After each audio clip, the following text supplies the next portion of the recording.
I've been growing this particular variety of Physalis Peruviana. This one's called Schoenbrunn Gold. It's supposed to be the most flavorful one from what I'm told. I've been growing them for about this might even be the 5th year. The ones in these square pots were ones that I started from seed.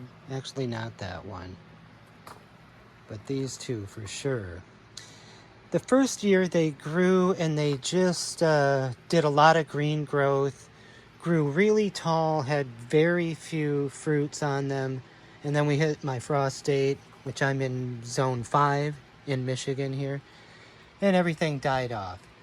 But from what I'm told about this variety too, you kind of want to get that winterization, that cold snap to freeze things, and the fruits are supposed to be better after the 2nd year. So I did get a few more fruits the 2nd year.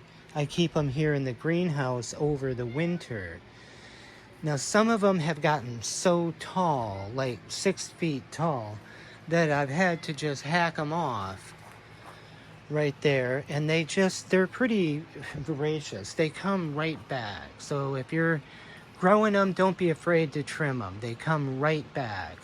And now I'm getting the idea that it might be better to grow these big stems rather than let them grow multiple shoots like I had done here and in the past. So I'm now trying to get them down. I'm going to trim a little and show you how I'm going to trim them, but that's not what you want. Don't let them do that. They'll just grow green growth all over, and they won't set that many fruits. So anyway, also, I thought what I'd show you, what I've learned. You'll see this kind of damage right here to the leaf. What I figured out that is, I'm pretty sure it's thrips from the underside eating it. So I'm going around, I spray them with water and soap to try to keep the bugs down. It's not such a problem when they're outdoors in the summer, but when they're contained in the greenhouse for the winter, it does take a little maintenance to keep the bugs down. Like there's one right there. Anyway, this one does not look so good. I'm going to try to get this to grow better. Another thing that I've encountered in the summer, as soon as these get outside, for whatever reason, the smell they put off, you'll get this, it's called a 3-line potato beetle, that'll come in and start eating the tops of your plants. It'll lay eggs, little orange eggs, a little cluster of orange eggs underneath the leaves there. They look like little salmon roe, but they're like micro. So you want to, if you start seeing that bug around, it'll start to look for the eggs first. If you can catch it at that stage, just rub the eggs out. If you don't catch them, they bloom into this little larva, little worm thing that'll come up to the top and just destroy the tops of every one of them. So you got to be real vigilant about that too. Just killing the bug when you see them, looking for the eggs when you see them too. So I'm going to trim a few of these, like I said, to try to get them to be more like a small tree. So like this kind of woodier part here, I only want like 3 branches, so I'm going to just get rid of that one. Now I've got 3 on this. I'm going to get rid of this.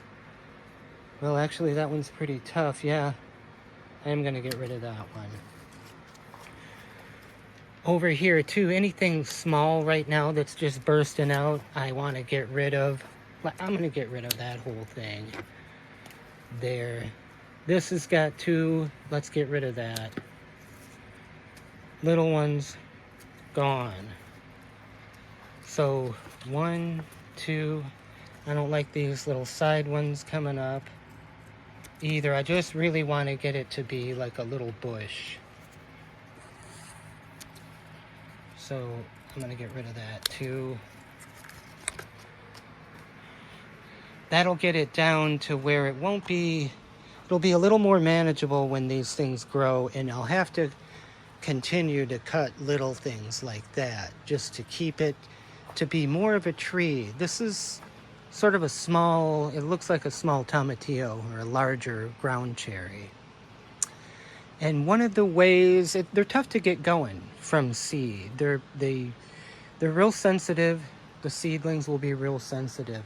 It's easy though to take a cutting from them, and you don't take a cutting that's green, soft, and fresh.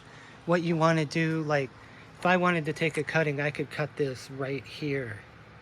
This real thick, woody stuff like that.